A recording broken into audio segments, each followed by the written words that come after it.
guys, happy whatever day you're watching this on because I no longer have a schedule. But I hope your day is freaking awesome because it's been a pretty cool day for me. Also, look at this blinding highlight. This is all I'm wearing right now because I'm sunburnt. Can you tell? Okay, but I've been meaning to make this video for a very long time, so I'm finally gonna go into it and describe it and all that fun stuff. So this is Talking to Satan part 3. I was gonna do 3 on each, but I was like, what's 6? 3. Okay, so I need to put some things in order before I actually get into this. So, number one theme in all of my dreams that are nightmares or related to nightmares is that it's always my birthday. It's always my 16th birthday. I'm always very lower class, and there's a very distinct description of each one of us. So I will be living on the opposite side of the neighborhood as them, or in the opposite side of town where gangs are, and they will be living in castles and stuff. It's just very, very clarified that I'm lower class in my dreams, and whoever else is in my dream is normally very high class. And then what else is common in my dreams? I will always speak a different language in my dreams. I will always have someone with me. Jake will always be there. If you guys know who Jake is from other videos, he's always in my dreams for some weird reason. Also, if you're triggered by Satan or any of that, please don't continue watching this video. I don't know why you clicked on it. Peace out though. Okay, so I needed to set those things out there, and yeah, I'm gonna give you a description of how this dream started off. So in this dream, I'm a maid. I work for this lady who is very, very high class. This mansion probably has 19 rooms in it. Her kitchen is the size of my entire living room and kitchen together, very big house, and we are her maids, me and my cousin Juan, who's not real, but in my dream, he's my cousin, and we're both Asian, so we speak Chinese and Spanish, and it's very strange, but it was very clarified. And in the dream, I have no parents. It's just us two, and my parents had died beforehand, and it was my 16th birthday.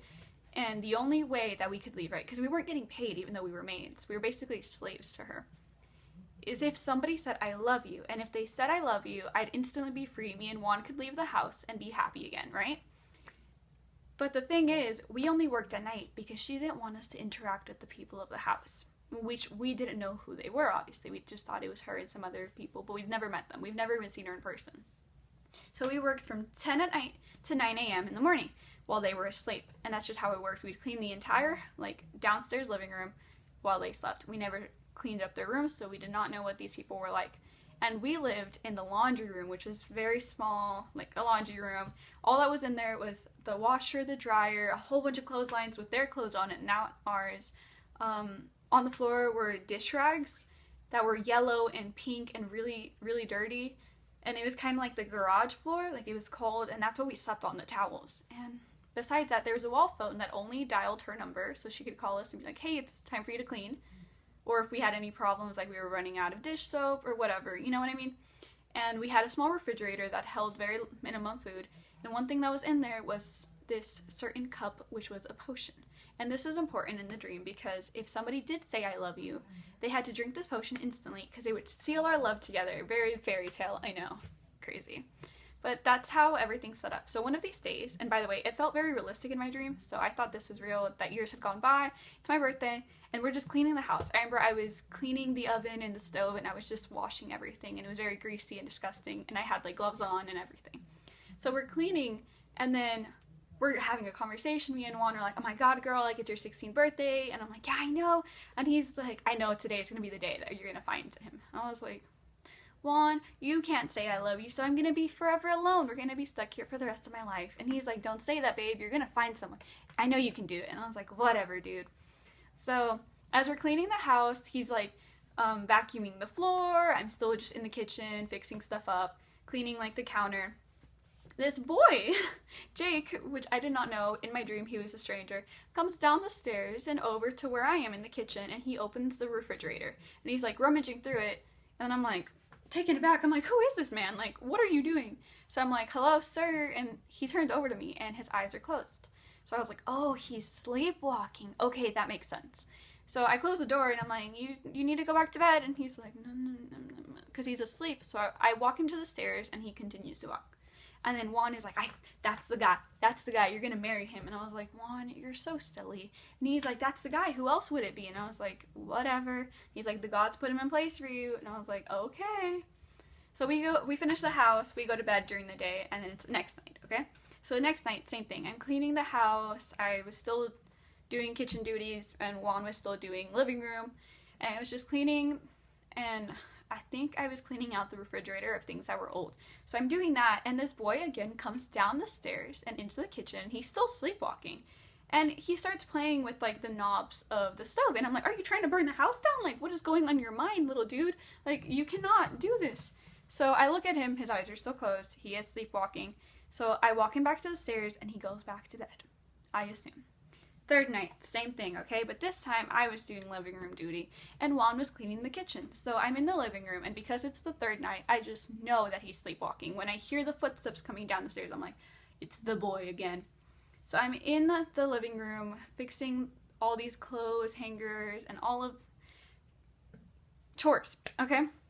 And I hear the footsteps, I'm like, go back to bed, and then he looks over the stairwell and he's like, what? And I was like, you're awake? And he's like, yeah. And I was like, I thought you were sleepwalking. And he's like, who are you? And I'm like, the maid. And he's like, oh, can you get me something to eat? And I was like, I'll make you something. So we both go to the kitchen and I start making him some random food. I think it was like eggs and ham or something like that. And then I make him his food and I give it to him in a plate, and he's just eating and he's having conversation with me, but I'm not speaking back. Because the big thing about this is that we're not supposed to interact. He's high class and I'm low class. We are not allowed to talk, or at least I'm not allowed to talk to him. He's only allowed to give me orders. So we're having this conversation, I'm agreeing and I'm smiling, and then at one point he asked for seconds. So I gave him seconds and we both looked up at the same time and we had that like eye connection, and I was like, whoa, whoa, that was weird. So I move away and then he grabs the plate really hard so that he grabs my hand, and I was like, no. So I'm like, hey, you really need to go to bed. It's kind of late. And he's like, yeah, you're right. Will you escort me upstairs? And I was like, yeah. So I bring him upstairs and he's like, oh, will you at least tuck me in? And I was like, yeah, whatever. So I take him to his room and I tuck him in, and it's no big deal. I go back downstairs. Juan is like freaking out, gossiping. He's like, oh my God, girl, like, you get you a man. You get you that man. And I was like, Juan, leave me alone. Like, I don't know him. He's higher class. You can really tell. And he's like, whatever, Nikki, whatever. So we go back to bed, no problem. And as we wake up at 10 like usual, and we get a call from our boss. And she's like, I can't believe you. What kind of person do you think you are? And I'm like, I just woke up and I was like, what? And she's like, you talked to my son? And I was like, son. Oh, crap. And she's like, I can't believe you. Like, what kind of person? I'm going to have to give you more work to do. And she's like, you're going to have to sleep in today so I can make a bigger mess, blah, blah, blah, blah. Arguing with me, telling me I'm crap, telling me I'm trash. So we had that day off, basically, so that she can mess up the house even more. And she purposely had a party so that we'd have to clean up all of that mess from other people. So we wake up the next day at 10, and she tells us that we're going to work from 10 to noon this time, so we can have more time to clean up the party mess. So we go into the house. It's disgusting. There's stains everywhere that can't come out of the carpet. The kitchen is just a mess. There's like red cups, like red Solo cups everywhere. It's just gross, and we're stuck cleaning. So we begin cleaning, and it's probably 12 a.m. at night, and the boy comes downstairs, but I'm like, hey, you're not supposed to be here. Your mom already yelled at me. Look at the mess she made because we talked one time.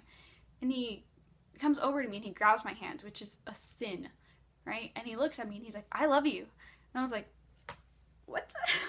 And I was like, what'd you say? Like, I was so shook that I couldn't. So I look at him again and I was like, what? And he's like, I love you. And I was like, this is great. Like, I'm free. You freed me. And he's like, what? And I was like, just come with me. So we go into my room, the laundry room. And Juan is freaking out, and he's like, I'm free, guys. Like, my dreams have come true. I told you. And I was like, whatever, Juan. So I start calling my boss, and I'm waiting for her to answer. And I'm like, oh, wait. So Juan gives him the potion, and he's like, you need to drink this. And he's like, okay. We're holding hands. He's drinking the potion. All of a sudden, he starts coughing. But I think it's nothing, maybe he has a cold or whatever. And she finally answers me, and she's laughing maniacally. She's like, ha, ha, ha, ha, ha, ha. And I'm like, what's so funny? And she's like, you killed him. And I was like, what? And as she said that, Jake just drops to the floor and it starts having a seizure, and then he just goes cold. And I dropped the phone to help him, and I'm trying to find his pulse, and I feel none, so I put my ear to his chest, and he has no heartbeat. And that's when I realized he was dead, and that it was my fault because I told him to drink the potion. So Juan is freaking out, I'm freaking out, I'm crying, I can't deal with the situation because in this dream I was so in love with him even though we were strangers. And Juan is like, we gotta go now. And the way this house works, because we couldn't escape, was our room had a door, but if you opened it, there was literally this much space, and then there was a barbed wire fence. The side of the house was over here, so like this is our room, this is the side of the house. Again, very small like walkway, barbed wire fence that probably was 20 feet, and then where the house was, it was half an acre to get to the entrance, and again, barbed wire fence.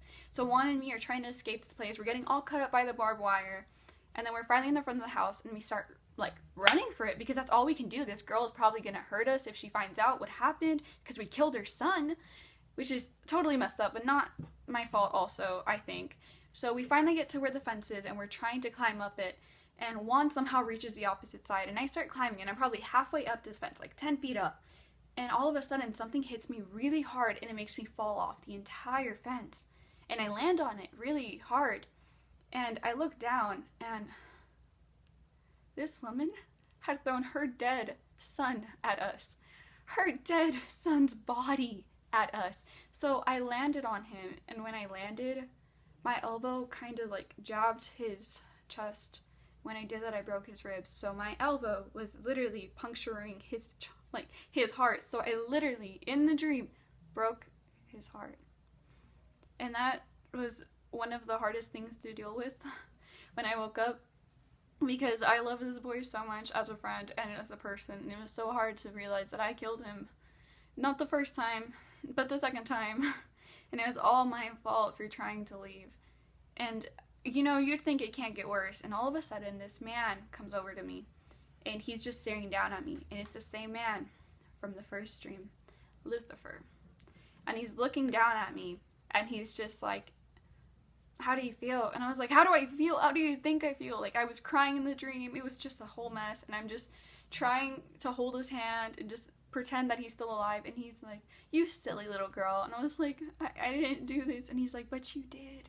And he's so calm about the situation, like if this was normal, and I'm crying, and he's like, get up. And I was like, no. So he sinks down to my level, and he grabs my face, and he's like, you beautiful thing. And I was like, just don't talk to me. And he grabs my face even harder, as if he were about to kiss me. And he's like, you and me are going to be very happy. And I was like, what? And he's like, you and me are going to be very, very happy in my palace. You belong with me. And then that's when I realized what he was talking about. And I remember waking up and being very confused and actually crying, because the devil tried to tell me that what I did was right. So, if you guys were wondering what was the finale to the talking to Satan in my dreams, it wasn't a good one, which is why I kind of avoided making this video for a while. But somebody requested it, and here I am filming it. I hope you enjoyed it nonetheless. Probably really freaky, very different from my other videos, but I will see you soon. Bye!